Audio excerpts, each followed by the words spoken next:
Good evening. Initially, I would like to thank you all for attending. It's another meeting for the Atlassian community here in São Paulo. Welcome. My name is Patrícia, one of the leaders here in São Paulo. We have Cadu online as well. He's our second leader. And today's topic, it's quite interesting, to highlight what we're going to be discussing here today. It was, chosen by the community. And we jointly, the São Paulo community, we held a quiz. I don't know what the name was on WhatsApp, but it was a quiz asking you what were the, topics of interest in regards to Atlassian and what, Atlassian can provide to us in terms of, interesting topics. So jointly by using democracy, we chose the best practices for project management used by Atlassian team as well. So here we have today's guests. I'm going to be speaking about them when I read the agenda, but basically we are chosen here in Brazil. It's not only in São Paulo, it's throughout Brazil. So we operate in other cities in Brazil as well. So we want to welcome Atlassian to discuss with us the best management practices.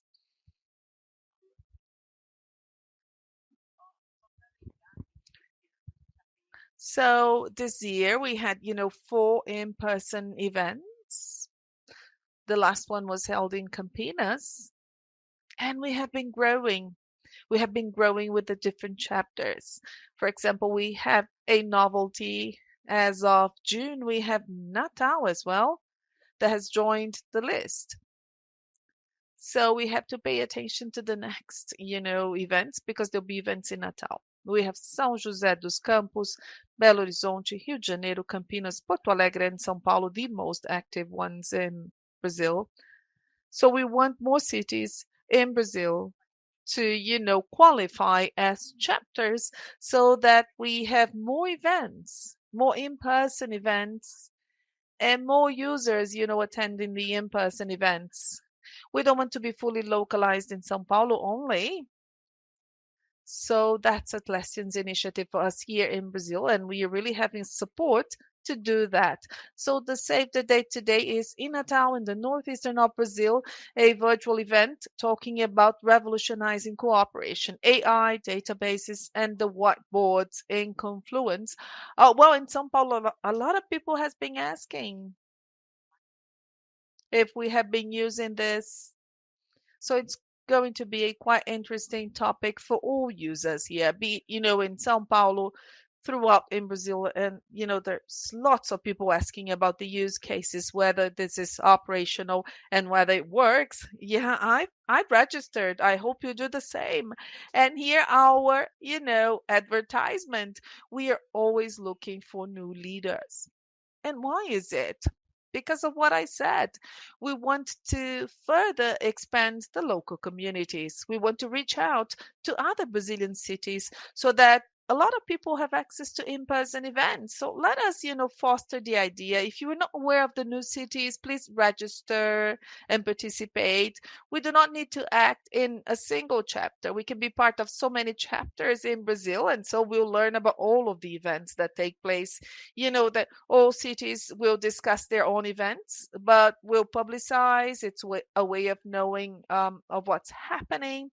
And for us leaders, there are some perks. Look at this. This is the onboarding kit for the Atlassian leaders.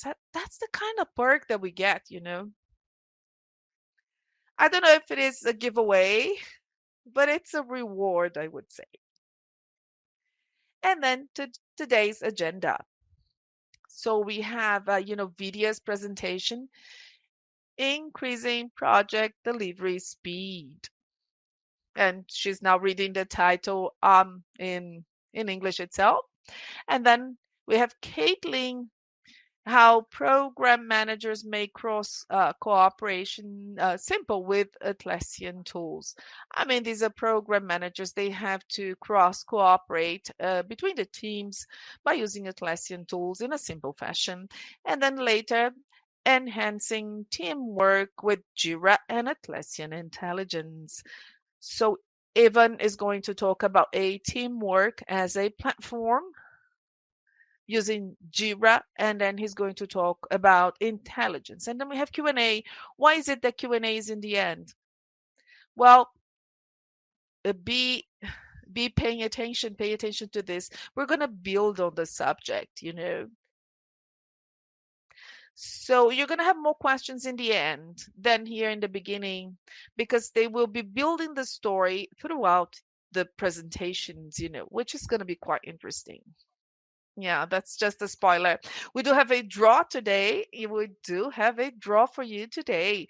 So do not give up on us. Be tuned. We do have a draw for you. It's going to be in the end for those who stay, of course. Oh, you shouldn't say I was there early on in the beginning. No, no. That doesn't work. Doesn't work. So we're going to draw for those who stay until the very end. Okay. That's an incentive for you for the right behavior. Okay. So I'll pass it over to Vidya, and then Vidya will, you know, enlighten us with her presentation. And I hope you like it. Okay. Hey, it's your turn, dear. You can start your presentation now because I already told the guys they will love you for Oh, sure. thank you so much. All right. Can everyone see my screen all right? Yes. Okay, perfect. So before we get started, I just wanted to say I'm very excited to be here as part of the Brazil Atlassian Community event. Brazil has a very special place in my heart. I visited Rio more than 10 years ago. It was my first city in South America, and I fell in love with the warm-hearted people, the coffee, the pão de queijo, and I had such a good time that I kept going back to South America after that. I know we have a packed agenda, so I'll get started. A little bit about myself. I'm Vidya Narayanan. I'm based out of Australia right now, and I'm a principal program manager at Atlassian. And I've been in the technical program management space for more than 10 years at this point, across Australia and the United States. So I was very excited to hear that project, program, or portfolio management was the most asked for topic for today's session. And what I wanted to present here is just high level things that I have learned over time to make sure you can, get your project or program or portfolio delivered much faster. And irrespective of industry or size, this works.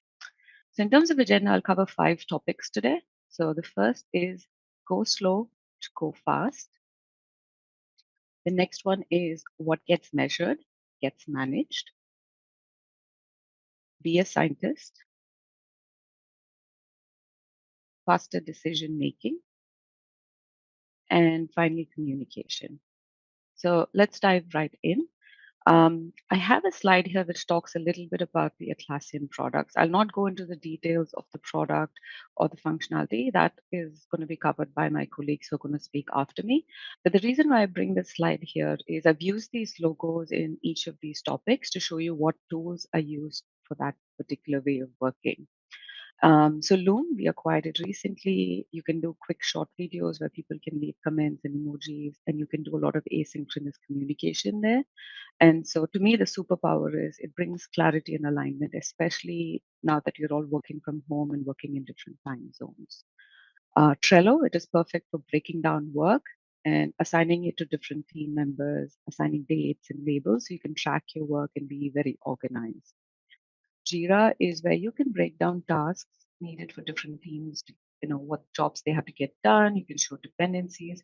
So all the way from your planning to execution, testing and launch, Jira is very versatile that way. So the superpower is, you can scope your work accurately with it. For Confluence, you can capture your project posters, ways of working, meeting notes, whiteboards, to-do lists, like literally anything can go on Confluence. And so to me, it's like clay. You can use it any way you want to shape your project or program. And finally, Atlas, it is what we use to capture our objectives and key results. That is what is an OKR. So you can define your success, metrics, and all of that in Atlas. I'll talk a little bit more about it in the slides to come. And to me, the superpower is that you can measure and track your progress with it. So jumping into the topics, go slow to go fast. There's a really nice quote by Albert Einstein where he says, if you had 1 hour to save the world, I would spend 55 minutes defining the problem and only 5 minutes finding the solution. And it is counterintuitive because most of us, when given a problem, we spend about 5 minutes thinking about it and think we need 55 minutes to solve it. And that's the idea behind switching that thinking is go slow to go fast. I have a really interesting example here. So I'm in Australia. The Sydney Opera House is your iconic landmark. And the way that Opera House was built was very interesting. It was in 1957. The Australian government decided to have a national opera house. They asked people to submit designs. And the person who won this was Jon Utzon. And he won it in 1958. But what he had submitted was something called a red book. It was just an idea. It wasn't structurally sound. He didn't know how much it would cost or if it was even possible to build something like this. But the government announced him as the winner and they said, we've announced it. You should start building it right away. So that's where they jumped right into the solutioning and building part instead of deciding on the budget, the cost, the feasibility, and all of those things. So something that was supposed to cost $7 million actually cost them $102 million at the end of it. And they thought it will take about 4 years to build. They took around 14 years to build. So it's a very interesting problem of where they jumped right into building and solutioning instead of thinking about how it can be done. And they didn't have project managers. It wasn't well coordinated. There's a link on my slides, which will probably get shared later. You can read more about it in detail. So continuing about that, right? What I highly recommend here is we spend time at the beginning of any program. And this is something which I know many people do. They talk about scope, timeline, deliverables, R&R, which is roles and responsibilities, and your budget. And they do it at a very high level, but I ask you to go a little deeper than that. So the way I always do programs or projects is I have a kickoff meeting. Depending on the size and number of stakeholders, it can be one session or multiple sessions. But we talk about literally everything, not just about the project, program, or the product, but we also talk about our wow, which is our ways of working. Who are our stakeholders? Who are our subject matter experts? That is SMEs. What is the end product that we are trying to build? And we try to get buy-in from everyone involved, all the way from management to the core team who's doing this work. I have a link here which takes us to the place on methodologies. It's a free resource that Atlassian provides, and you can pick and choose based on your program what is it that you want to use. But the end goal here is everyone has the same understanding. You're all on the same page of what you're building, why are you building, when do you consider it a success, what are the timelines, and you agree on all of that. So the more you have agreement and alignment up front, the lesser friction you will have at the end of it. Now, that said, I would say, so going back, conclusion, if you don't have time to do it right, you have to make time to do it over. Moving to the next topic. So, what gets measured gets managed. This is something which I've heard a lot of people in operations use. If you can't measure something, you can't understand it. If you can't understand it, you can't control it. If you can't control it, you can't improve it. I think all of us can agree that the work that we do, we're always trying to improve it.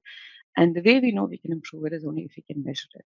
So I have a poster here that talks about objectives, key results, and initiatives. So within Atlassian, we use something called an OKR model. So objectives are your big goals. What is it at the company level or at an organization level or at a program portfolio level? What is it that you want to achieve? Key results are the outcomes on how you measure if you've achieved that goal or not. So it's more of a metric, something that is measurable.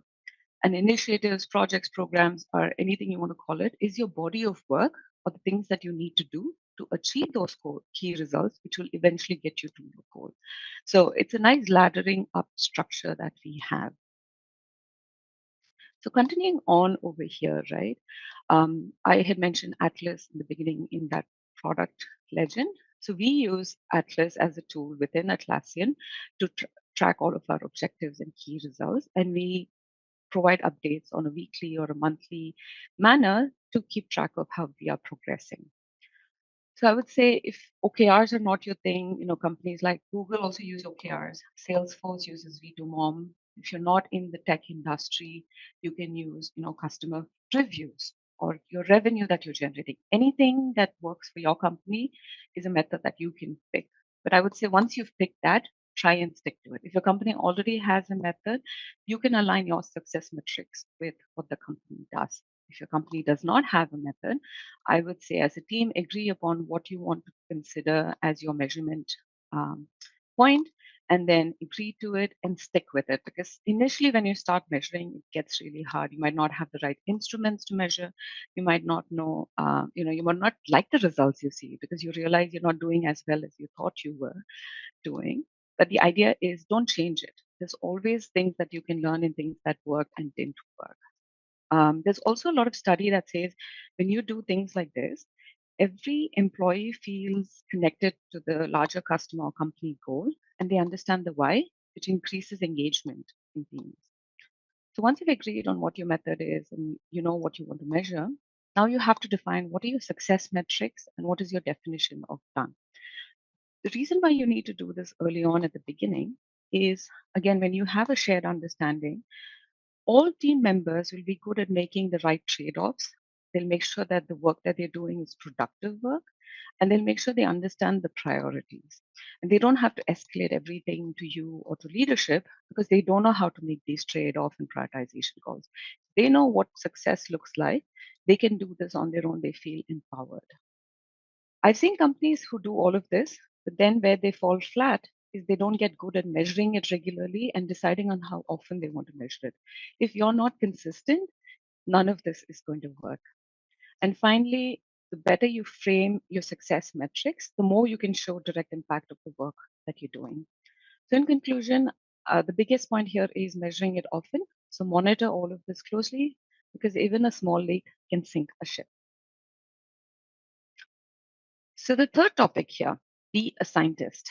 I really like this quote from Vincent van Gogh. He says, great things are done by a series of small things brought together. And the reason why I bring this here is when we tell companies to experiment, they always think they have to come up with something very innovative and net new. That's actually not the point.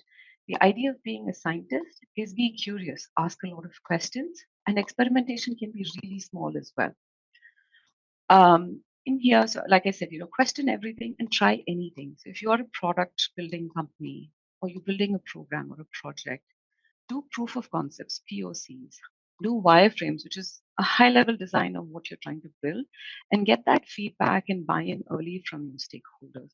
There's no point in spending 6 months, a year building something and realizing you've built the wrong product. Many companies use agile, which has constant feedback in their processes. If you're building products that are customer facing, you can do early access programs similar to Atlassian, or you can do alpha beta releases. Take that feedback, fix it before it goes to general availability. And similarly, if you want to understand user engagement, you can use A/B testing for product releases. But that's something which a lot of companies do. But as a program manager or project manager, what I ask you to do is also pilot ideas, processes, even meetings. Think about it. How many times do we question the meetings we get invited to? When you invite people, they just show up.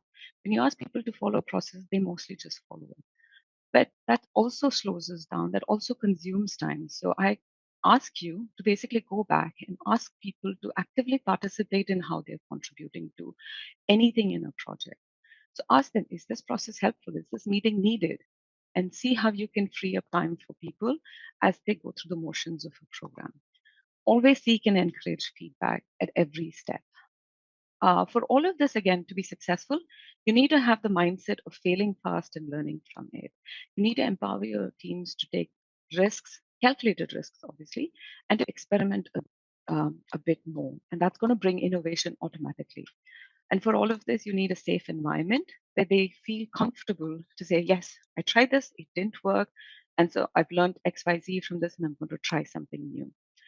Within Atlassian, we have a strong culture of experimentation. We have something called Ship It twice a year, where we do a lot of innovative things for a day or two. And same way, we have internal goals where we are expected to do X number of experiments per team. So the idea here is test fast, fail fast, and adjust fast. Now, the fourth topic, and I've written a lot over here, but it's an idea that Jeff Bezos, the founder of Amazon, talks a lot about. So he says there are two types of decisions. One-way door decision, which is once you've made that decision and you go through that door, it's irreversible. You have to make these decisions very carefully, slowly, with a lot of consultation and deliberation. Then you have two-way doors, which is doors that you can go through. If you've made a mistake, you can come back, learn from it, and try again. You don't have to live with the consequence for long. So you can make these quickly with with high judgment individuals or smaller groups agreeing to it. The problem right now is that every company, or most people, think every decision is a type 1 decision. And we make type 2 decisions like it is a type 1 decision. And what that means is we become slower, we become more risk averse, we wait for consensus, don't experiment enough, and finally invention drops. So the idea behind faster decision making is how do we break that tendency to keep making type 1 decisions instead of finding out what is a two-way door decision versus a one decision. So going into this a bit more, you've done all the hard work. You've set the right foundation up front. You have defined what success looks like. You've aligned your teams. And this is why it is so important to have that foundation right and go slow in the beginning. Because when that happens and you've started executing, all of this becomes much more efficient and people are more confident in making faster decisions because they know that they're all fundamentally aligned in the same direction. Something that I do when we're making these type of quick decisions is something I call confidence poker. It's a really easy tool. Essentially, what you do is you're making a decision. You have a room full of people. You ask them at the same time to show thumbs up, thumbs to the side, or thumbs down of high, medium, low confidence. And you ask the question, and everyone shows their thumb, based on their confidence level. And that way, you can gauge how people feel in the room. So, is everyone highly confident? That means you've made the right decision. If everyone has low confidence, you've made the wrong decision and you can talk about it. So, it's a easy way to gauge if you're heading in the right direction. The other thing is when there are a lot of people, especially in massive portfolios and programs, there are too many decision makers. And what that means is you're waiting for consensus and agreement with all of them. So there is our president, Anu, she keeps saying consensus should not hold you hostage, which is great because you need to have clear owners who are empowered to make those decisions. And you need to be able to decide if it is a one-way door or a two-way door type of decision. And once you have these things figured out, your fundamentals right, you're going to move much faster because you're not waiting on people to make decisions. You can take low-risk decisions quite quickly and move the project along. I understand that, in government, security, compliance, a lot of places you can't make those decisions. It has to have approval. And in those cases, what I highly recommend is that you time box action items. That means if there is something that needs to be decided on or something that has to be acted upon, set a clear owner and set a clear date for it. And make sure that you follow up and it gets done in time. Sometimes people in meetings might not be comfortable assigning a date to it. So we call this a date for a date, essentially to say something like by August 1st, you tell me the actual date when this will get delivered. So you're still holding them accountable and making sure that they get back to you with clarity. I gave an example in the beginning about the Sydney Opera House where things did not go well because they didn't take time up front. Here is an example of good, fast decision making. So Apple back in 2008 had issues with their supply chain in China. And so Mr. Khan, who was in their operations team, essentially was in a meeting with Tim Cook where he said, hey, there is this issue going on with the supply chain in China. And Tim Cook said, yes, someone needs to take care of it. And then he moved on to the next topic in the meeting's agenda item. Half an hour later, he realized Mr. Khan was still in the meeting. And so basically he looked at him and he said, I said someone needs to take care of it. And I meant now. And what Mr. Khan basically did was he left the Apple office, drove down to the San Francisco airport, booked the next ticket to China, went down to the factory and fixed the issue. I know all of us can't do that. We can't just fly to a part of the world and fix issues. But what that really shows is in many other companies, what they would have done is they would have gone back, done retrospectives, figured out what is a good time to go to China, see how they can solve it. And those would have taken weeks, if not months, to solve. Because they decided very quickly this has to be solved and it has to be solved now, and they took fast action on it, it was solved in days, if not weeks, right? So sometimes those kind of quick actions, having clear owners with a time box date against it, is going to help you move faster. So in conclusion, as long as it is directionally correct, choosing progress over perfection is prudent. And just to call out, I have a lot of tools called up over here because it depends on, are you assigning these action items in Trello, Jira? Are you writing about these decisions and meeting notes in Confluence? You can also use Loom to give quick updates on what decisions you're making and why to get people aligned. Final topic, communication. The single biggest problem in communication is the illusion that it has taken place. I love this quote, and I feel like in my experience of being a program manager, this part, which is communication, has been so important, especially post COVID. We are all globally distributed, many of us are working from home. And so there is always this gap, and always a lot of projects and programs fail because the right level of communication is not happening. It's either people over communicate, and after a point, the stakeholders and the team tunes out and they miss important communication, or we assume everyone understands things the same way as we do, and then that also falls flat. So it's really important to get communication right. I think of communication in three buckets. So I have leaders who have very little time, and they want to just get the updates and see how they can help you unblock things. So what is the type of communication and format in which leaders want information? Then you have your stakeholders who are interested in the outcomes. So you want to find out what format and how often do they want updates to see the progress that you're making. And then you have your core team who's in the weeds, managing risks and dependencies and actually tracking the progress of the work. So you can decide if you want to do stand-ups or how often the team needs to meet and what is the best format of communication. I would say that one is really important because if you're using a format of communication which doesn't work for the team, you're going to lose engagement. So if you have a team that likes to meet in person, do stand-ups. If you have a team that's globally distributed, you don't want to have meetings to kind of, make people wake up late at night or early in the morning, then you can figure out how async comms can work really well. The next thing I highly encourage people to think about is not every discussion has to be a meeting. I think all of us can agree that it is exhausting, the number of meetings that we have, and it has exponentially gone up post COVID. So really think about it as, people say program managers are like puppet masters. They move all the pieces around and decide who does what. So use that power and decide if a meeting is needed or not. And similarly, think about who you're inviting to that meeting, because I've seen meetings with a lot of people who could have just been informed about the outcome of the meeting. They're not actively contributing to that meeting.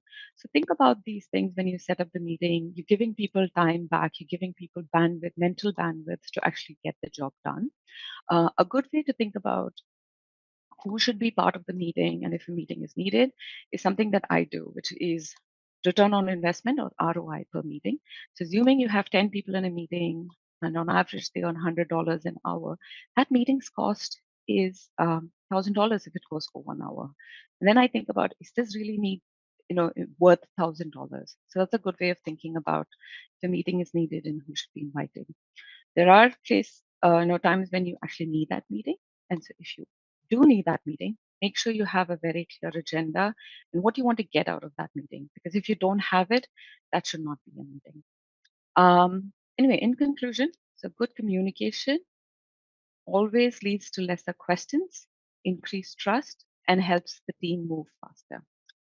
So that's it from me. In summary, 5 concepts: go slow to go fast, measure everything, be clear on your definition of success, be a scientist, make decisions faster, and be very clear on your communication. Thank you so much. Obrigado. I will hand it over to Patricia or Caitlin, and I'm happy to stick around for any questions people might have. I can go directly to Caitlin. Thank you, Vidya. Appreciate it. Thank you. Caitlin, are Great. you there? I am here. Oh, I was going to start my video. I don't know if that's possible or not. But Aline, I think Aline turned it off the videos. I don't know why.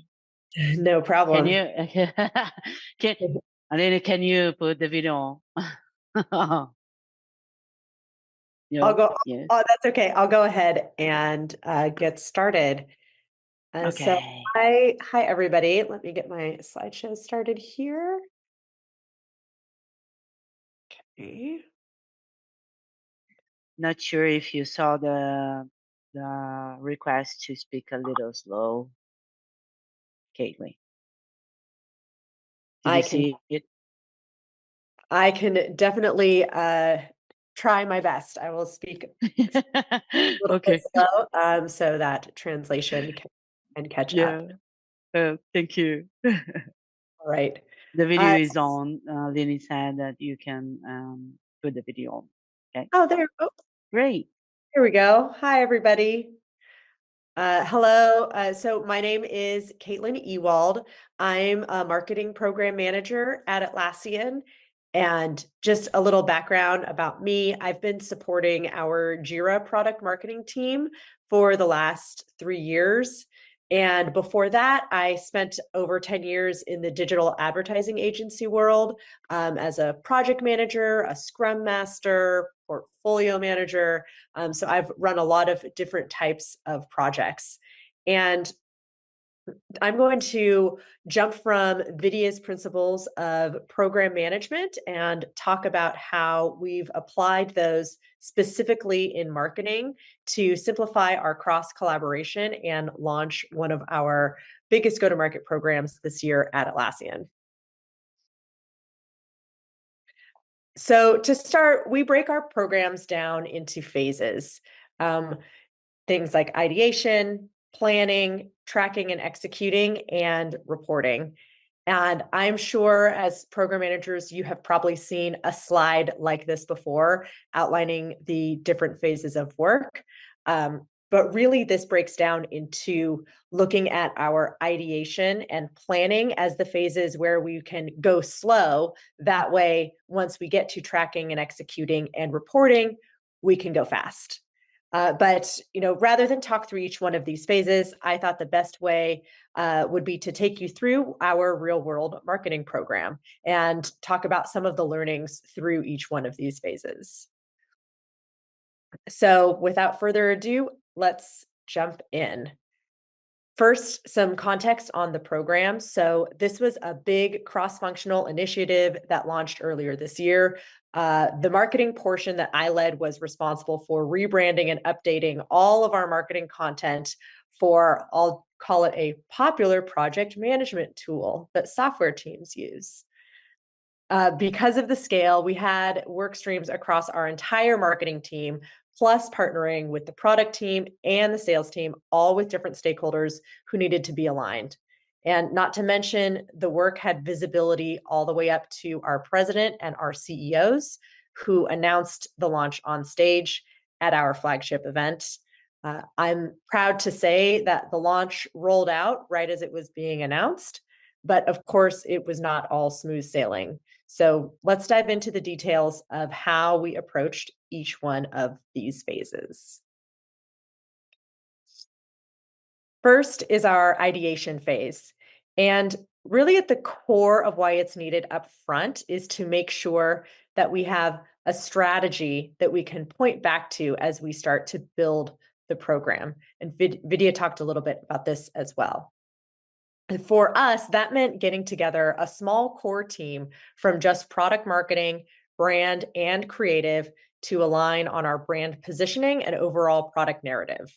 Now, we were lucky enough to be able to do this in person with a big conference room and sticky notes and have a productive brainstorming session. But as a remote first company, oftentimes we don't get that opportunity to all be in the room together. So one of the tools that we have to help with that is Confluence whiteboards. And to be honest, even though we were in person, I kind of wish we would have leveraged Confluence whiteboards because you can actually take your sticky notes from your brainstorming session and turn that right into a Confluence page. So this is definitely something that we do now going forward on our remote projects. But our sticky notes still made it onto a Confluence page, and which helped to bring everyone together around our shared strategy. So regardless of how we got there, our ideation sessions were a success.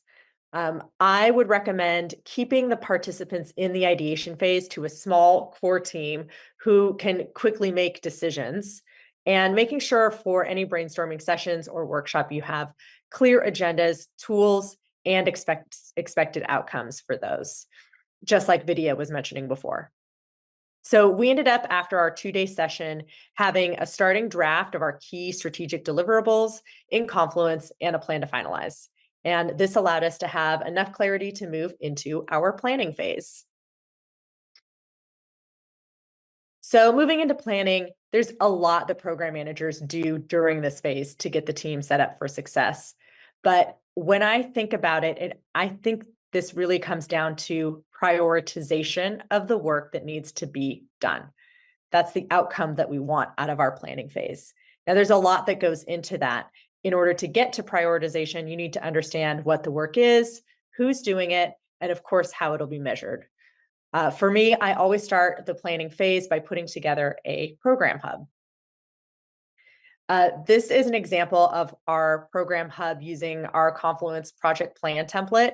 There's a ton of different planning templates that you can pick from in Confluence. The project plan one is the one that I like to start from. And we pulled together our various work streams of work, our measurement plan, which we talked about a lot before, and of course, scope and timeline. But as I was building this plan out with our stakeholders, the scope kept getting bigger and bigger. I'm sure a lot of you can relate. We weren't just talking about an advertising campaign and some website updates. We had to think about our sales and channel partners, support documentation, updates to the community. The list kept growing of what this program was going to entail. I actually just looked back at our program hub and counted, we had 22 different work streams just in marketing that needed to be updated. So there was no way I was going to be able to get down to identify and prioritize every single detail with the team in the timeline that we had to get that done. So instead, what we did was we set some program guidelines and we empowered the teams to put together their own detailed level plans. First, we said there is no expectation to get everything done by the launch date. We know we're going to need a phased approach. So we set that guideline from the start. Then we asked our teams to conduct an audit based on our narrative and leveraging the best data that they had to create their priorities. And then these last two guidelines really align with our Atlassian values of don't fuck the customer. So whatever we were doing should be neutral or additive in terms of experimentation and launching and learning fast. And then also in playing as a team. We ask teams to do what works for your team, organize the work how you see fit in order to get your top priority items done by our launch date and have a phased approach for the rest of launch. So by the end of our planning phase, which, by the way, this was just done in 2 weeks, our program hub grew to include all of this guidance on goals, risks, how to prioritize so that all of our teams could start putting together their detailed plans. And it got pretty long. So we needed a high-level overview of our program hub. And that's where we used AI. One of the features I use the most is our Confluence summary feature. So you can get in and quickly summarize that entire long program hub that we made and to get a summary and a one-stop snapshot for all of our stakeholders to use on our program hub. Okay, so key takeaways from our planning phase.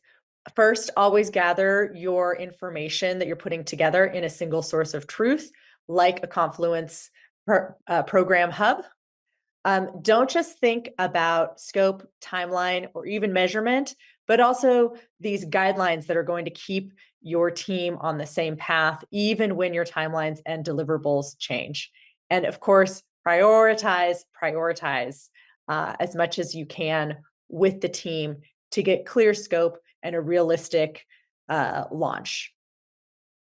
One thing that I didn't really touch on was using our Atlassian playbook. There's a host of Atlassian plays that you can leverage during the planning phase.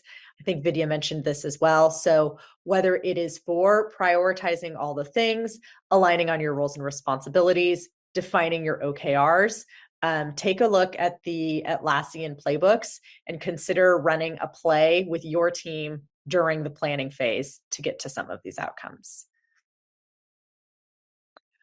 All right, moving into our execution phase. So this is really where those repeatable processes and tool sets come into play for us in marketing.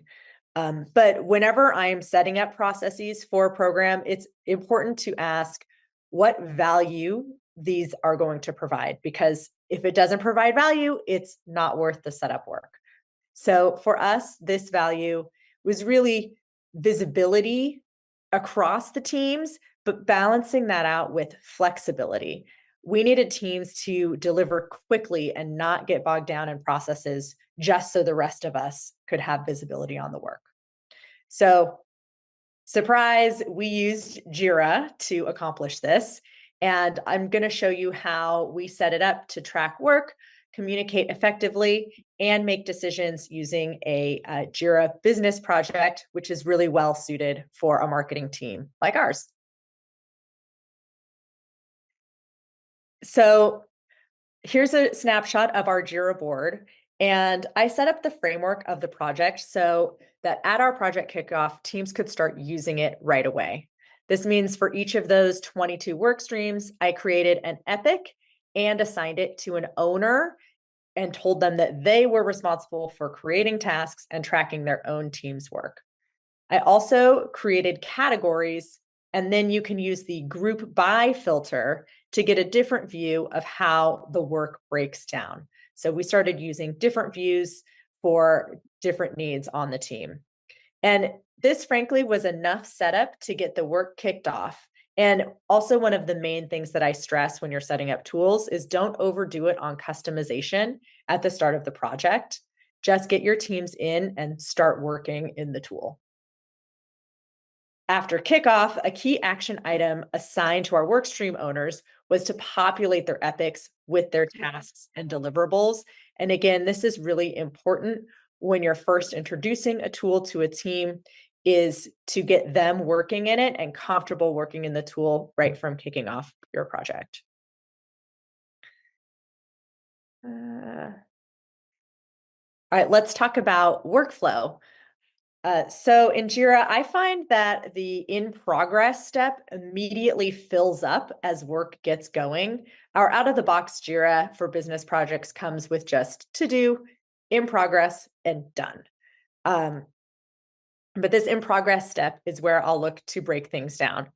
Again, I kept it really simple with an on deck for work that was about to start. Looking back, for a marketing program like this, I probably could have broken this down further into workflow steps like in content development or in design to help better track those details of that in progress step. One step that did work really well for us was this to discuss column. Anytime a task or an epic got put in this column, we knew that it was something that we wanted to bring up live in our weekly meeting. And I find a status like to discuss is a little bit less intimidating than at risk. And people are more willing to move their items in here in order to have bring a little bit more visibility to that item and bring it up in our weekly meetings. As work started, there were a couple customizations that I started to make once people got comfortable in the tool. One of those was specifically to help us make quick decisions. So I made this custom decision issue type, and using this, we had our decision log right here in Jira to discuss either with the day-to-day team for our type 2 decisions, or to track longer term with our leadership team for those larger type 1 one-way door decisions. Side note, all of these decisions are done, and that makes me really happy. This took a long time to get all the decisions actually done. But again, we tried to keep it very simple. There's not too much customization behind those decisions. It's just a task type filter. We did the same thing with our risk log. I made a custom risk issue type, and the risks laddered up to their respective epics. And again, with a quick filter, we were able to get a view that was easily shared. You can also, in the issue type, pretty easily add a couple custom fields like impact and mitigation plan. And then using the priority field, with those 3 pretty basic fields, you can build out your full risk log without ever leaving Jira. And again, we leveraged both the decision log and the risk log in our team discussion. Speaking of discussions, let's talk about communication. As Vidya mentioned, not every discussion needs to be a meeting. And so we were intentional in keeping our meetings repeatable and with the same stakeholders every time. We also decided early on that we were going to embed Jira into all of our discussions. So our live weekly drivers meeting, I didn't take meeting notes. We pulled up our Jira board, we took notes in the comments, and that's how we conducted our weekly sessions. And then I mentioned for our leads and our stakeholder meetings is when we would pull up those filtered views of the higher level risks and decisions. We also leverage Slack heavily at Atlassian to the point where some decisions or tasks end up getting lost in the clutter.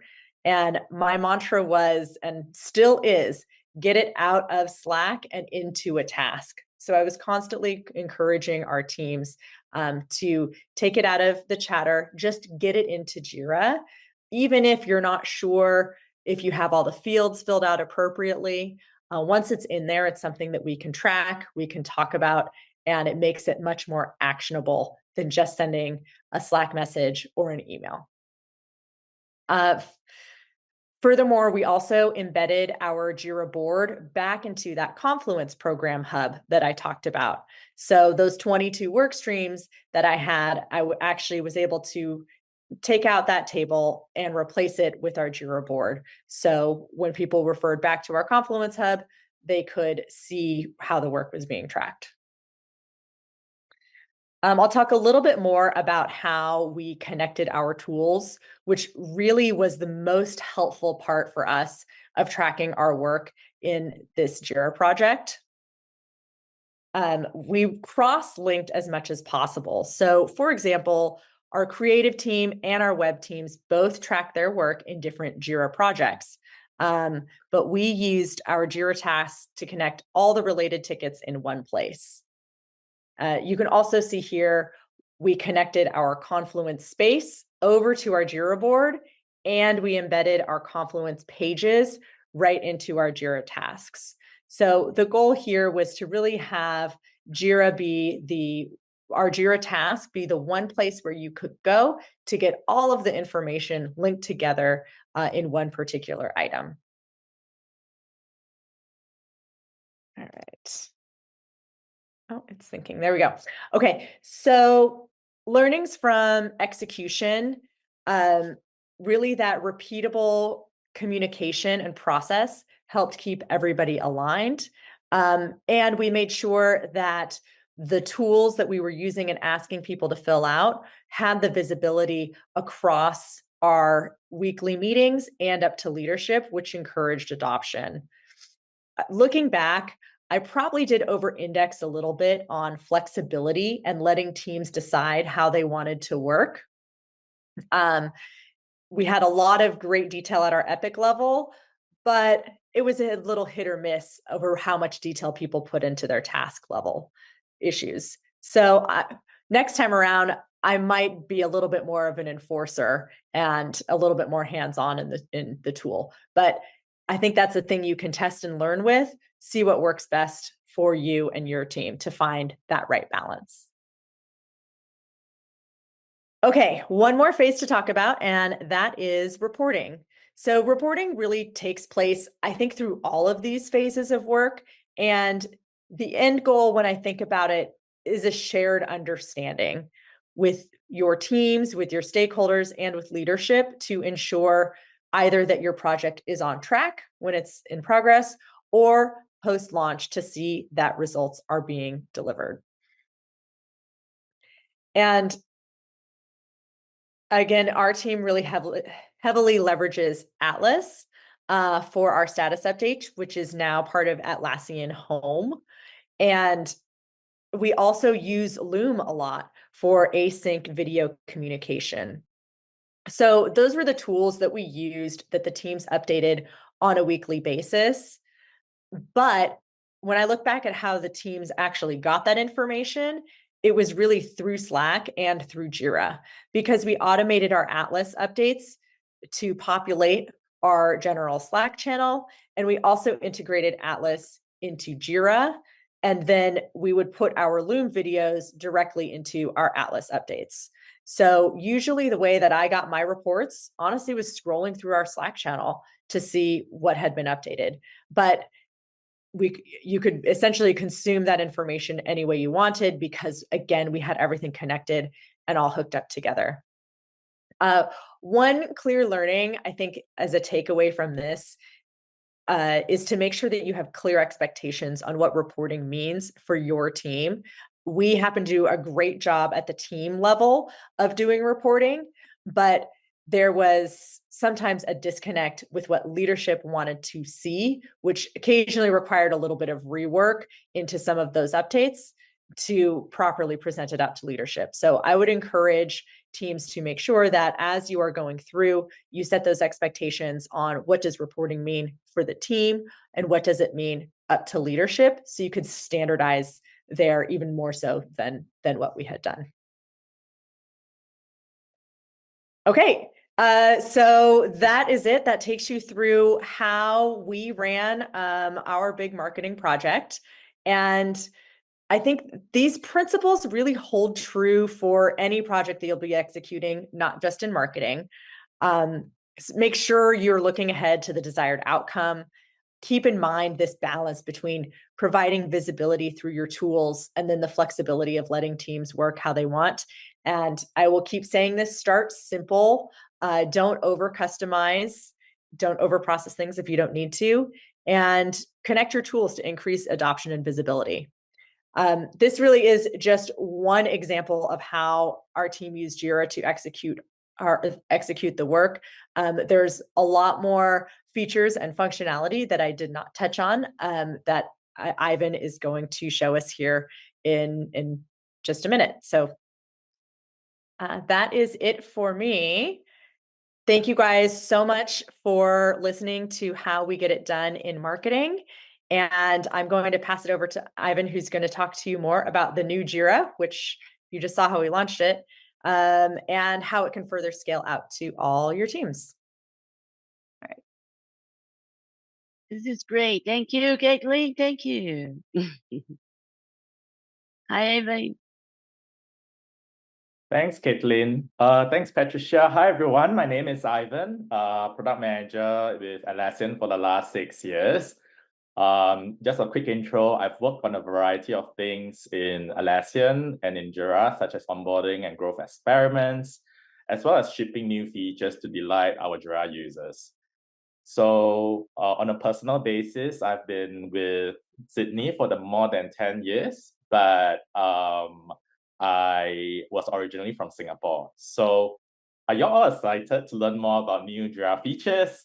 How about to use Atlassian Intelligence in Jira for your work? Because today I'm gonna help you enhance teamwork and by using Jira and Atlassian Intelligence. So I'm just gonna start sharing my screen and let me know if you can see it.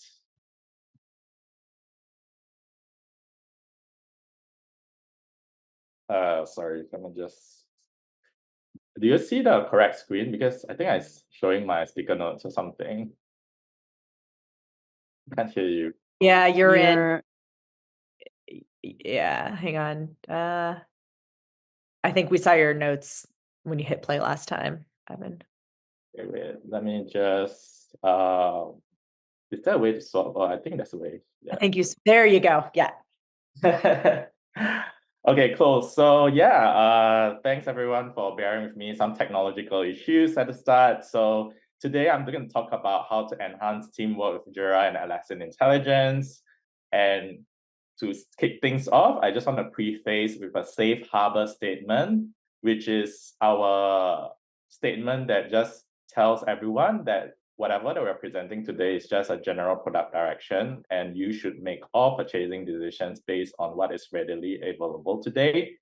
So some of the things I'm talking about is in the roadmap, but it may change at our discretion. So we have no commitment and obligations to deliver specified functionality.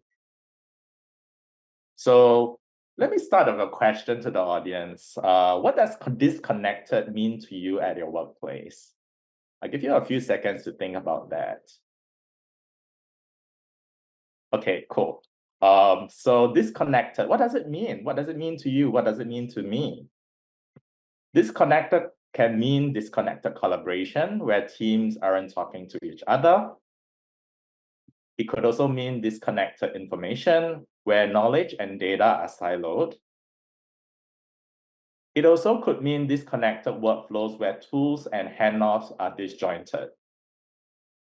So this may seem like small inconveniences, but when multiplied across your entire company, it can lead to delayed responses to marketplace changes, dissatisfied customers, as well as a lack of value being delivered because there's redundancy across projects, frustrated employees, and too many hours spent running damage control. Have you ever faced situations where lack of connection led to lost dollars, trust, and time?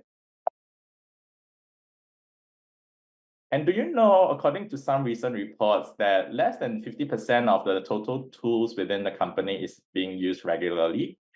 And 80% of leaders agree that problems arise because tools don't talk to each other. And 60% of our time are spent trying to track down information. So to combat these challenges and become a business that can adapt and win, you need to unlock a new level of coordination and collaboration with teams at the center of it all. Imagine all teams working together, and they have both autonomy to innovate and operate in ways that work best for them. And these teams are aligned towards a common mission. So this is what we like to call in Atlassian the connected enterprise, because if you do it right, you unlock benefits that will fundamentally change your organization's trajectory. You see quality and speed to market improve because teams are connected, collaboration is more streamlined, and decision-making is backed by data. You move to designing and automating digital workflows and attracting and retaining talent with modern ways of working. So to summarize, Atlassian is a platform for teamwork, and we want to help you build a connected enterprise by empowering your teams to work differently together. And we've seen our approach work. The world's fastest growing companies and most iconic brands that you see on the slide, over 230,000 customers and counting, choose Atlassian. So now let's talk a bit about how Atlassian platform helps you scale. When your teams are on different tools, there's a lack of connectivity. With everyone on the Atlassian platform, you'll get these features that will grow with you forever, no matter how many users you need to bring on or how many projects, workflows, or automations you need to set up. So let's take a look at some customer case studies that is really interesting on how some of our customers use Jira. But before we start with that, you should know that Jira software, our tool for project management tool that's well known among software teams, and Jira Work Management, which is something that we built specifically for non-technical business teams, is actually combined in the last few months. So we combined these two products within Atlassian because we realized that it doesn't make sense to have two products doing similar kinds of jobs. So we want to have one tool for all types of teams within your company under one license. And customers were celebrating when it happened. So just a few case studies about how people are using our business projects, which used to be called Jira Work Management for that company, is what you can see here is a Roblox. It's an online gaming platform and marketplace that went public at a valuation of $40 billion and has over 67 million daily active users and is played by over half of all American kids under 16. So what they did was they saw that Jira can really help them move more cohesively because there's a lot of features and integrations like Jira macros and smart links, and it drives collaboration, productivity, and discoverability. And what they did was they migrated all their business teams, their non-technical teams, to Jira Cloud's business projects from Google Forms, Write, Notion, and any other apps that all the non-technical teams are using. And they save over $150,000 annually. And that's a lot of money for the company. The other example that I have is Lumen, which is, from what I heard, is also known as Serum Technologies in Brazil. So their finance, marketing, and operation teams, they wanted to align with delivery teams in software teams, but they also have their own ways of working. So they adopted Jira Work Management because of its integration with Jira software, which is now just Jira because of how it's being merged. And by doing that, they increased throughput by 200%. When I say throughput, it's like the throughput in delivery because they're all connected. And the other interesting part to this is that it's a silver bullet that can mobilize non-technical teams to get on the same platform. Because previously, it was really hard to get the non-technical teams to get on the same platform because they found Jira too difficult to use. But business projects, which used to be called Jira Work Management, is something that really appeals to them, and it helps the company standardize the ways of working and reporting. So if you already have a Jira license today, you'll be able to see all types of templates within the Project Create Templates gallery. So you go into the Project Create Templates gallery and you click on Jira and you can see all the different types of templates for all kinds of use cases, such as marketing all the way to design, customer support, recruitment. And at the end of the templates gallery, you can even see non-profit use cases for community that is not doing profit-driven missions. And another thing that I really like to talk about is, have you ever felt your team being very monotonous and you yourself feeling very monotonous, tracking and completing your daily tasks? Because now in business projects, you can have a sense of achievement when completing tasks, and you will see confetti when you move them to the done status. And of course, like me, myself, I don't like to just see it once. I see it multiple times with multiple confettis as well. It really helps bring delight to our day-to-day and also to your team as well. So Kathleen earlier talked about the list view for her marketing use case. So you'll be very glad to know that the list view is currently not just in business projects, but also software projects in the Jira license. So what you can do with list view is really amazing because it looks very similar to a spreadsheet, which everyone is familiar with. And as you can see over here, you can easily inline edit tasks without opening each task up. You can easily create subtasks under each parent task. You can easily drag and drop issues to different ranking. And you can also group tasks by different columns as well that you think will make more sense for your team. And don't we all agree that isn't it very important to track upcoming important dates as well as due dates? So Jira now has a calendar view across both business and software projects where you can track the start and end dates for all the tasks.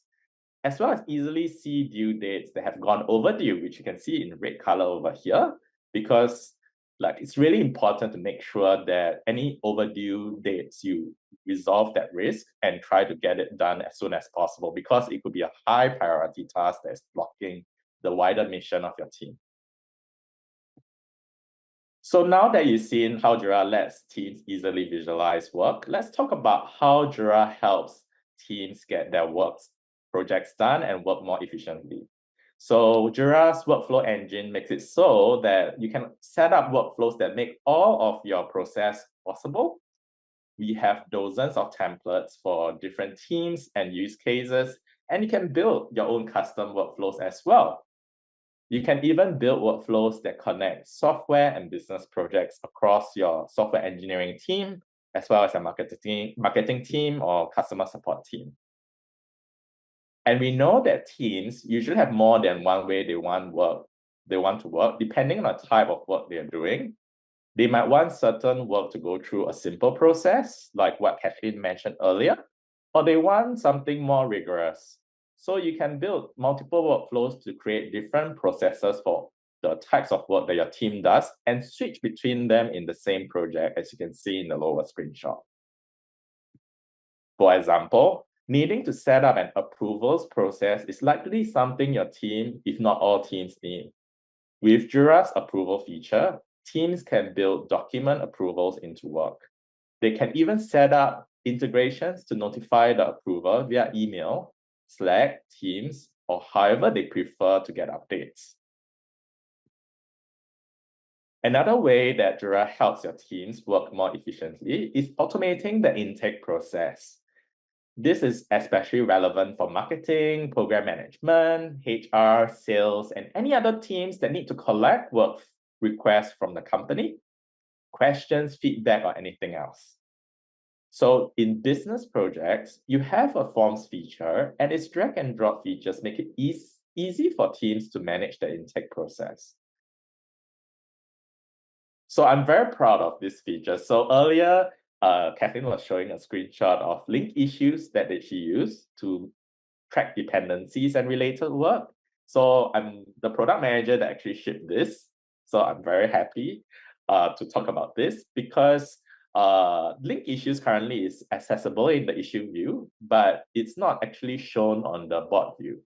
So we felt that it's important for teams to be able to see related work and dependencies in the context of that board view, because the board view is when they're doing team stand-ups and sprint retrospectives. So we've shipped this in the last few months to software and business projects, and it's really cool because you can click on the link issues icon you can see on the screenshot, and you can see all the dependencies and related work directly on your board when you're doing your daily stand-ups. And not only that this is showing the link issues across software and business projects, it's also showing link issues across Jira Service Management product and Jira Product Discovery product as well. So you can see link issues across all kinds of Jira.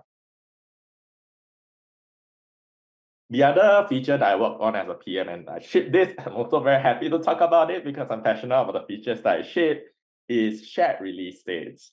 So shared release states allows you to pull multiple software project release dates into a business projects calendar where your marketing team or any other non-technical team lives.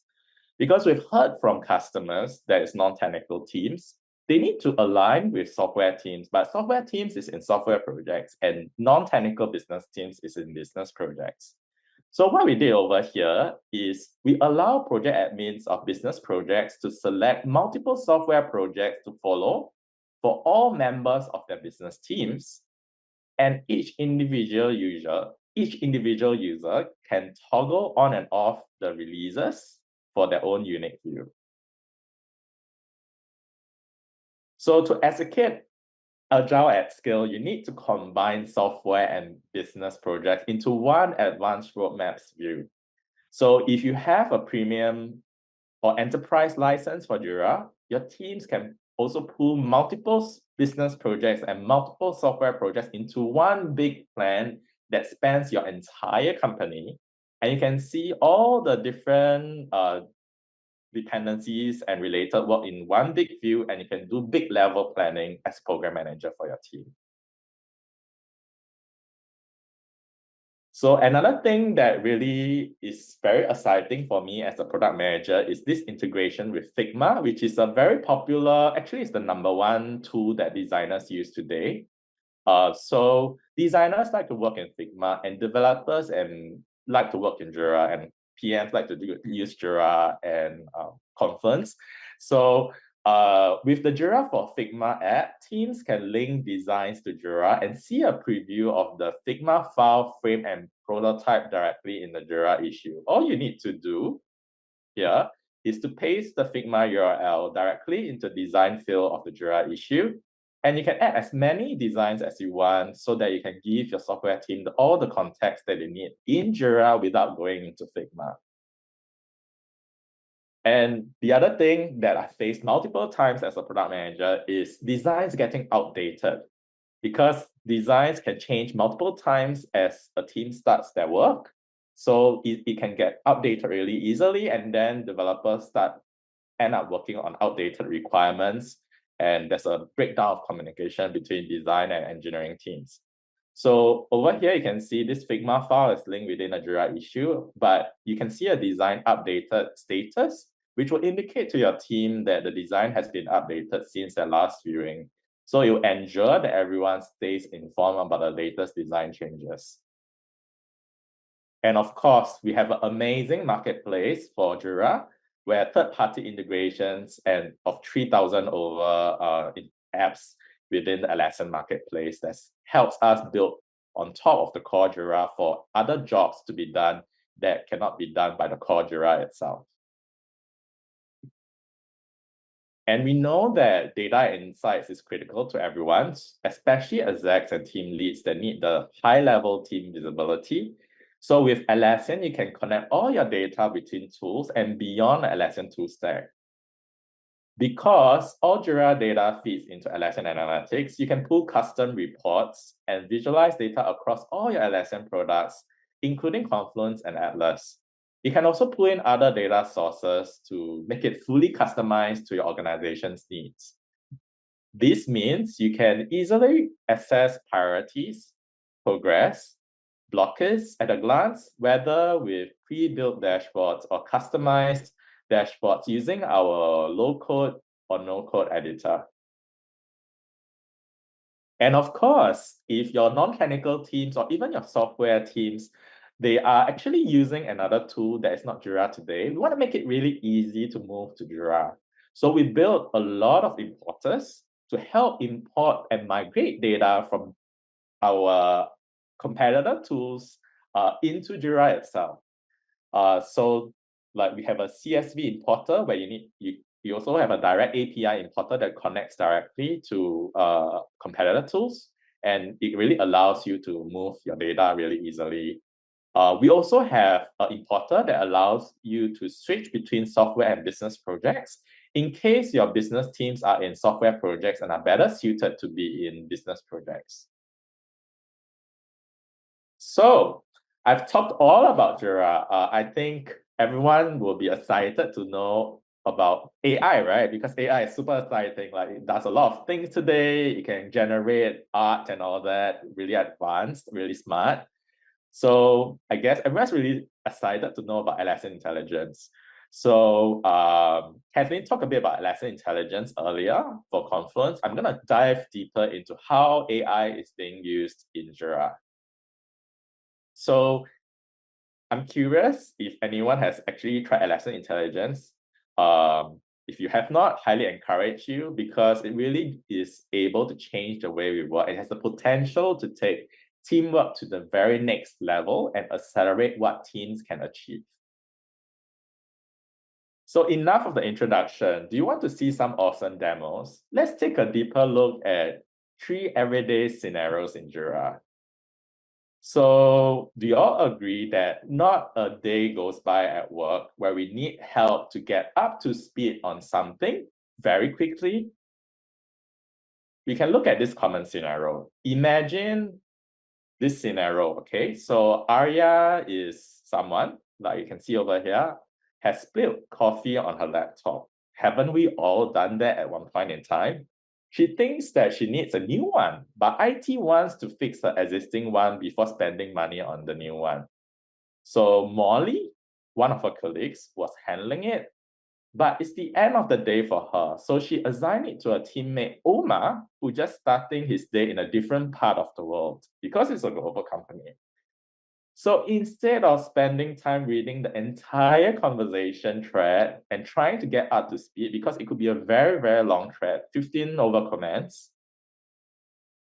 you can now easily get a clear, concise summary of the ticket and all the discussions, including what troubleshooting articles have already been sent. And this summary is entirely generated by Atlassian Intelligence. You can summarize comment history, issue descriptions, enabling fast decision-making. Isn't it cool? We're just getting started. So you've seen how Atlassian Intelligence can get you up to speed fast. Now let's take a look at how it can help generate new content to accelerate your work. So after a bit of back and forth, Aya is a little frustrated because everything they've tried to do to get her laptop working is failing. So now Alma has decided to send her a new laptop and has started writing a reply, as you can see over here. So it was a very simple sentence: your new laptop will arrive by next Thursday. But how do you make it a bit more empathetic? So you can use Atlassian Intelligence, given the slight tension and annoyance in the situation, to generate a more empathetic tone so that you can handle the situation with the right amount of empathy and care needed.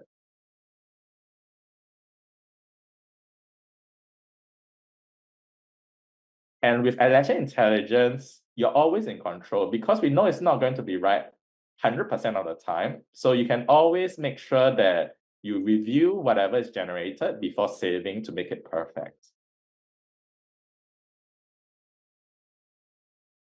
You could also ask it to quickly define a piece of work, like outlining which phones and operating systems you need to test your upcoming mobile app on.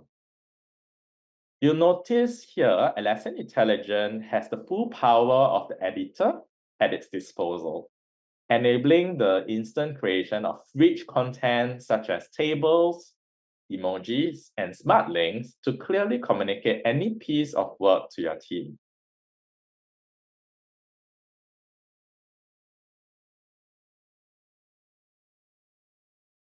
Don't get me wrong, large language models will be available to generate text everywhere and by everyone. But what's unique about Atlassian Intelligence is you can generate rich text, emoji, smart links, tables. You can also get it to create actions using the teamwork graph to assign those actions to different people. And yeah, a lot of amazing things as well. You can get it to take context of your data, such as Jira's issue field or a product spec in Confluence as part of the input to generate tailored content. And it's all built on the Atlassian platform, so it works in all our cloud products. So that's what I mean by uniquely combining machine learning models, large language models, and your unique data to create magical AI experiences. A new feature that we recently shipped to Jira is what we call an issue reformatter. So let me ask a question. Have you ever opened a Jira issue and been confronted by a wall of text? And you lean closer to your screen and you read it line by line, and some of your team members maybe like write a lot to check that one acceptance criteria or requirement. And despite your best effort, have you ever missed a key requirement or piece of information resulting in rework down the track? So if so, AI issue reformatter is here to help, because now in open beta, AI issue reformatter can be accessed via the AI button in the editor, as you can see over here, and you can select Add Structure option. Click on the writing assistant, click on Add Structure, and it will understand your description and suggest how it could be restructured to improve readability. As a user, we provide the options to replace your existing description, insert your new description after your existing description, and copy the text wherever you like. And most importantly, structure it based on a certain kind of requirement like a user story or acceptance criteria. So you just seen how Atlassian Intelligence can generate new content to accelerate your work. So the most important thing that I've heard a lot of people is really excited about is answering questions, because there's a lot of questions and a lot of data that you may have in Jira and you may be blocked. But fortunately, Atlassian Intelligence is here to help you answer anything. So imagine you want to write a SQL query, but it's really complicated. I myself, as a product manager, sometimes I need to write SQL query to generate reports. And it's really intimidating because you need to be really technical. And maybe you need to have data science training to be able to write a SQL query at times. And what you can do over here at Atlassian Intelligence is really cool, because all you need to do is to ask them in your natural language what things you want so that you can generate a report.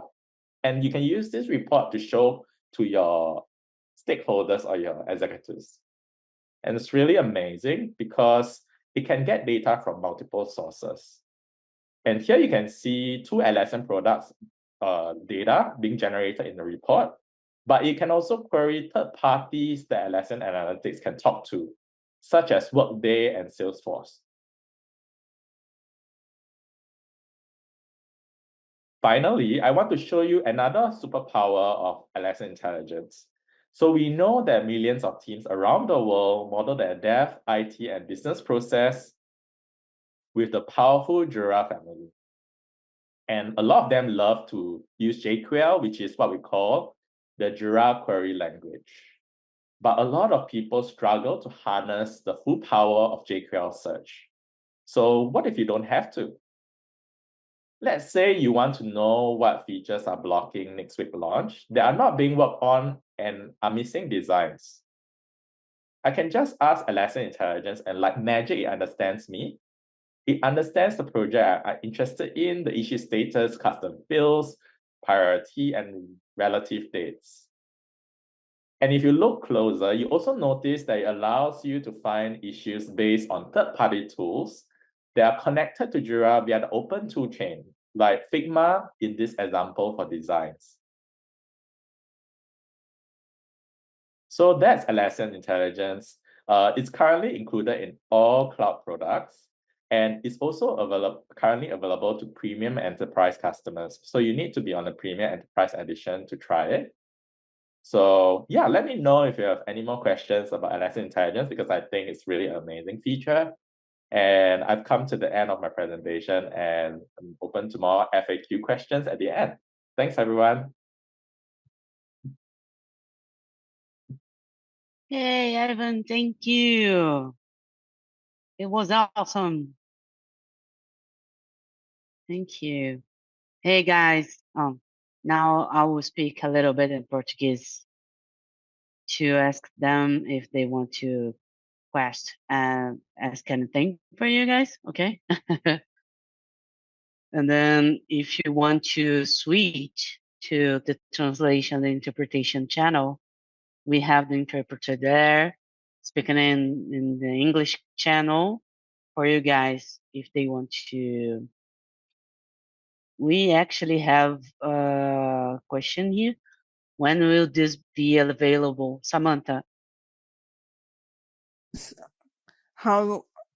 When is this going to be available? It's a question by Samantha.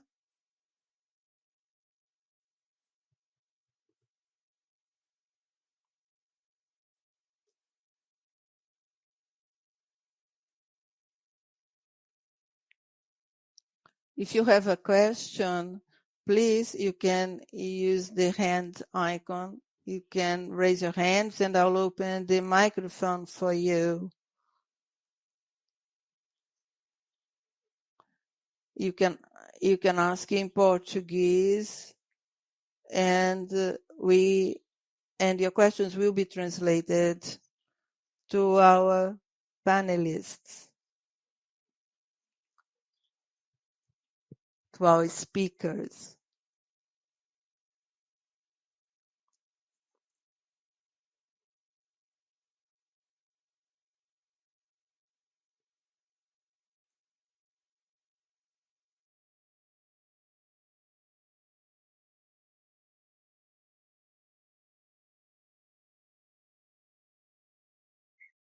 I will have a question for you, three. Okay. What is the most difficult part on working with cross teams? Is it communication? Is it, let's say, knowledge, the area? What is the most challenging for you to choose to work with cross teams? If you want, I can go first. Maybe we can go in the same order that we did the presentation with. I would say most challenging thing with the cross-functional teams, different time zones, different tools is actually a lot of noise. I think there is so much noise. And how do you extract useful information, important information from all that noise is what I find challenging. And so, again, going back to my slide of getting your basics right at the beginning means you know which tool, which way of working, what is your goal, and you have a very clear understanding. And as part of that noise, I've also seen what happens is when you use terminologies, people have different understanding of what that terminology is. So even saying this, if say I have a name for a program, what is the scope and what is not the scope of that program? So when you all use a word or a term, making sure everyone has that same understanding of what you're talking. So cutting out the noise and shared understanding has been my biggest challenge when you're working globally. I'll hand it over to Caitlin. I was going to say something very similar, Vidya, that it's not necessarily communication in terms of making sure teams are talking to each other, but in that they are saying that they're meaning the same things that they say. I think a lot of times that becomes where, and especially as like a program manager, you kind of have to come in and make sure that you're sort of the middle ground in making sure that what one team says is actually understood by the other team. So yeah, I'd agree with that. Yeah, I think me being a product manager, I think the main challenge I have is to keep up with the pace of change, because I find that I might come up with user requirements at the beginning of a project, and then it changed many times. So there may be communication breakdown during the development phase, and yeah, like just breakdown communication between design and engineering. And then when it comes to launching a feature, breakdown of communication between marketing and me and the rest of my team. So I think that's the main challenge for me. Yeah. And do you think that the tool,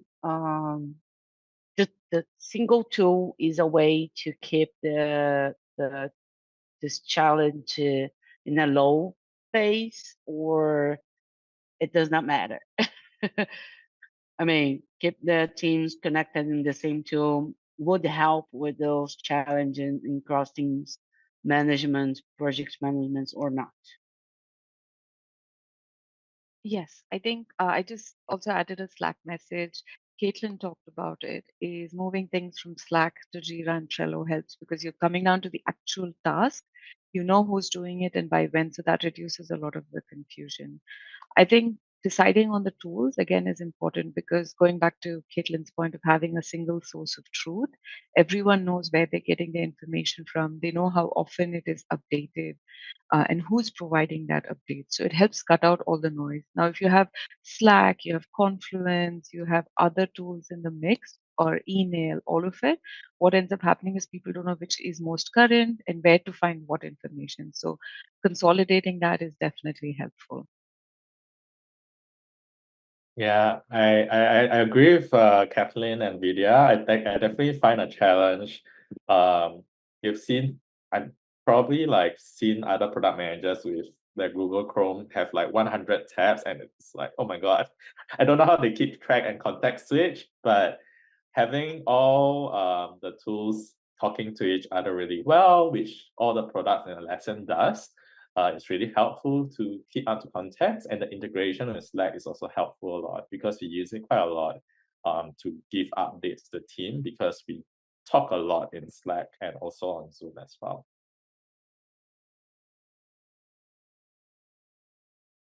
You want to talk real quick? Yeah. Go ahead.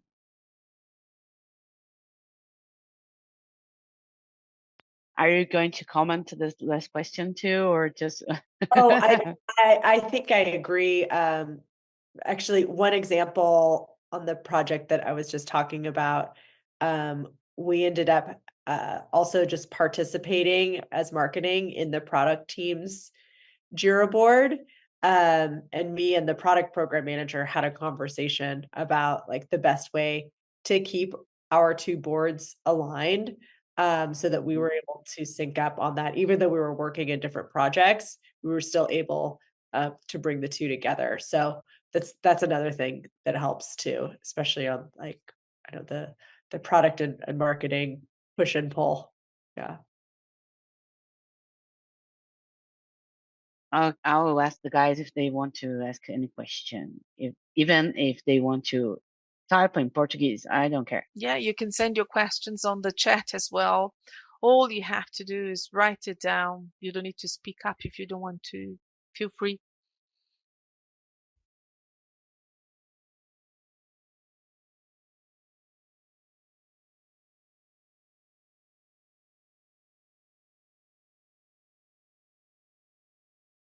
Well, guys, I think, let me see on chat right now if there is anything else.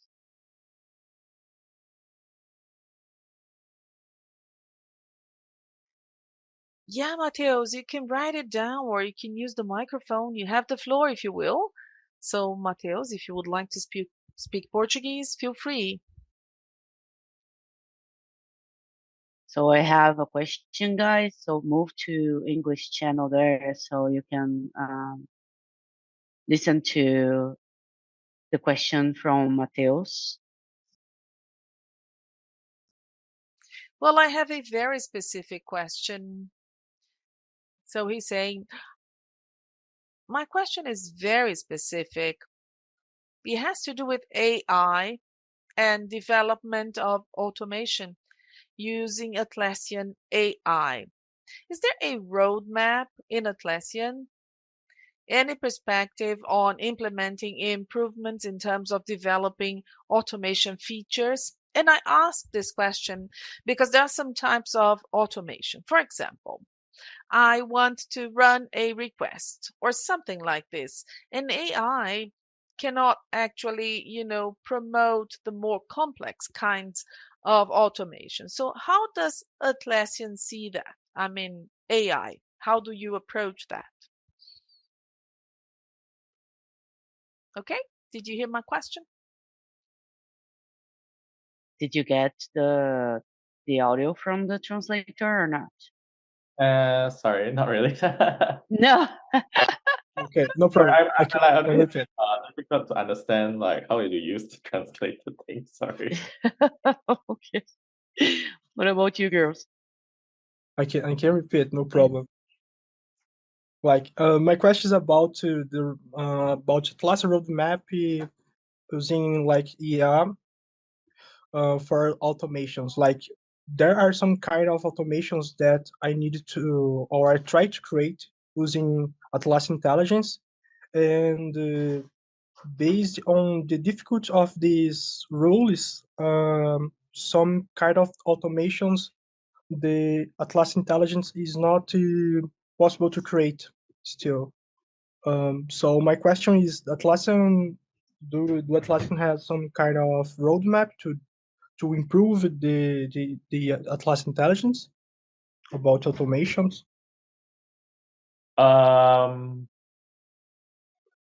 like, yeah, we definitely have a roadmap. I need to probably get back to you the detailed roadmap specifically for automations, but yeah, you can use AI Atlassian Intelligence to generate automation rules, which I just linked in the chat. Oh, great. But there might be constraints with two very advanced automations. So Yeah. I can check that and back to you on the roadmap. I actually Perfect. might have an answer for you. We were just talking about this morning as it happened, Nice. and our one of our product marketing managers on the AI team chimed in that AI automations will definitely be improved as time continues. Great. So that's not a great, I guess that is not a great answer, but I know that that is something that the AI team is actively looking at, is improving the success rate of the automations. I know one thing that I've found success with is getting AI to start the automation for me, and then I will have to kind of come in and fill in a little bit. But I've certainly found it helpful in at least getting that initial automation started, as you then might have to fill in a couple rules. So it's not perfect yet, but I do know it's on the roadmap. Perfect. Yeah. Comment from me about this one is because we as Jira admins, we would love to improve our and accelerate our job doing the complex things with AI, because we have a lot to do. We want to manage 1,000 users or more, and then if AI is able to help us with the complex things for automation, for example, it will help our mental health, and Yes, that's true. in such a way that would be great. Yeah. Yeah. Okay. But because nowadays we rely on automation to work with Jira, there is no way out. We rely on. So Matheus is right. We are really excited to see the complex things coming on automation with AI, for sure. Yes. Can I ask you another question? I'm sorry, guys. I'm also a little bit excited about virtual agents. Is this another thing related with Atlassian Intelligence or the Atlassian improvements? Is it already possible to use virtual agents in Teams, or we only can use it still in Slack? I think they have the roadmaps, but let the guys say. Okay. Kathleen, do you know about this? If not, I can say what I know. So Don't do virtual agents, but yeah. Yeah, so Atlassian Intelligence is what I presented earlier, and also what Kathleen present. We have something called Rovo, which is a different license, Nice. which is more focused on knowledge agents. And yeah, like basically, it's a bit different from like Atlassian Intelligence because it's more focused on the virtual agent use case. But yeah, from what I know, it's currently in open data. So like it's focused on agents and enterprise search, indexing third-party tools, and also focused on knowledge discovery. So anything that involves agents, third-party, or indexing things that's very expensive for search will be more related to Rovo as a SKU, which is like a separate license. Whereas like for Intelligence, as long as you're on premium enterprise, you will get all this out of the box with all the products. Okay. Perfect. Great. Let me see the chat if there's anyone else willing to ask. I don't think so. No questions for now. No hands on. So I can free you guys. But first, I would like to thank you to participate on our community here in Brazil.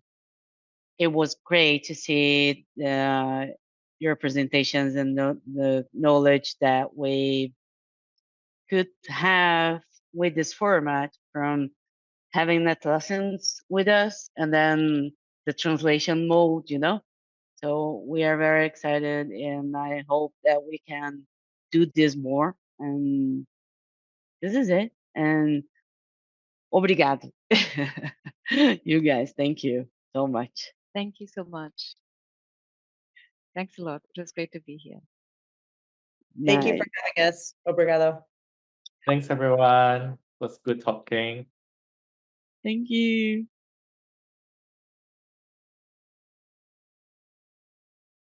So Carlos did the draw.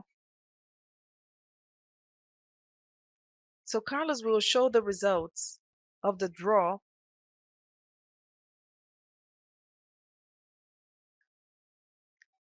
It's Fadul, actually. He's going to draw now and, show on Excel.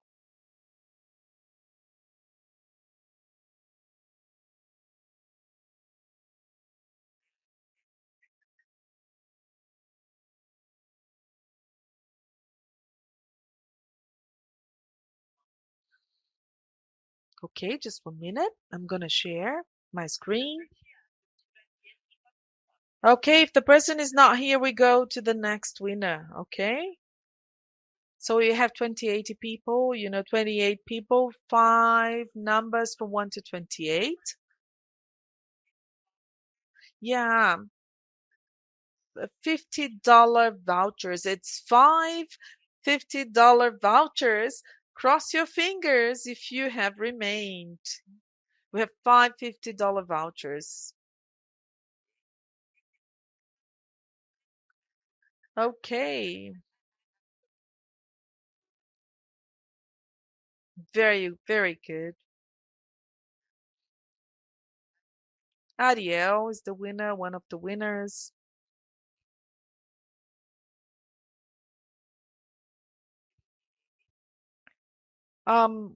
We have numbers 2 and 3, 10, 11, and 18.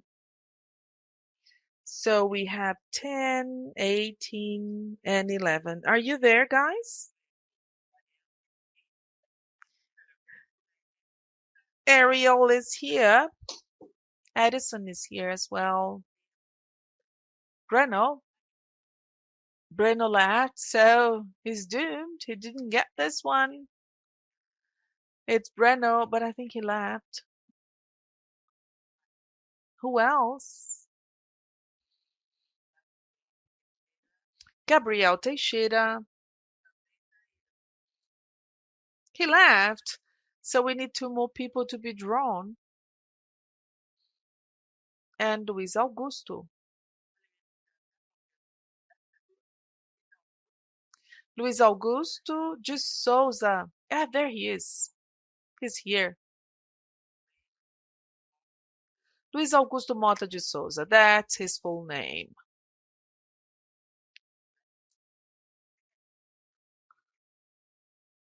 Well, okay, let me run another draw.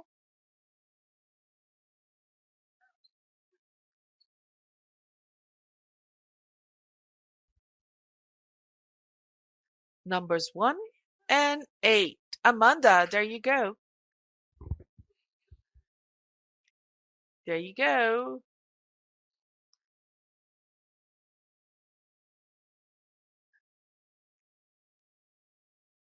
Erica? I don't think Erica is here. So now 14.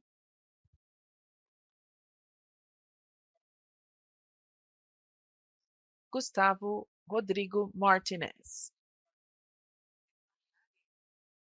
Is it Rodrigo Lazare? Is it the same person? Okay. Is Rodrigo Lazare and Rodrigo Martinez, are we talking about the same person? I'm not sure.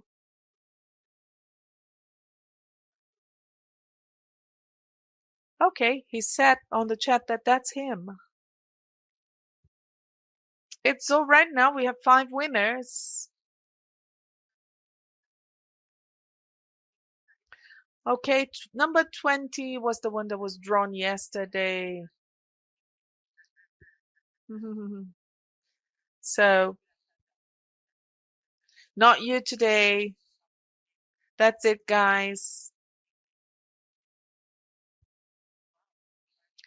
Those of you that were, the winners of the vouchers, so send us an email because we have anonymized emails here. And I am submitting my email, so you can see that on the chat. Patricia's email. I'm writing it down now. So I'll send you a link for the voucher because we do not have access to your email. So you guys have to get in touch with us so that you can get, access to your voucher. So I once again thank you.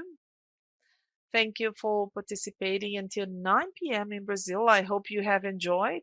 We would like to hear your feedback on our survey form. This will be sent to you later. So tell us if you like the format, the things you like the most. This really helps us. That's it. See you next time and thank you again. Yeah, it's 1 a.m. for Sergio, and to us in Brazil it's 9 p.m., but we are all tired. Yeah, it's been a busy day. Thank you. See you soon. I'll close the meeting. Bye-bye. My best.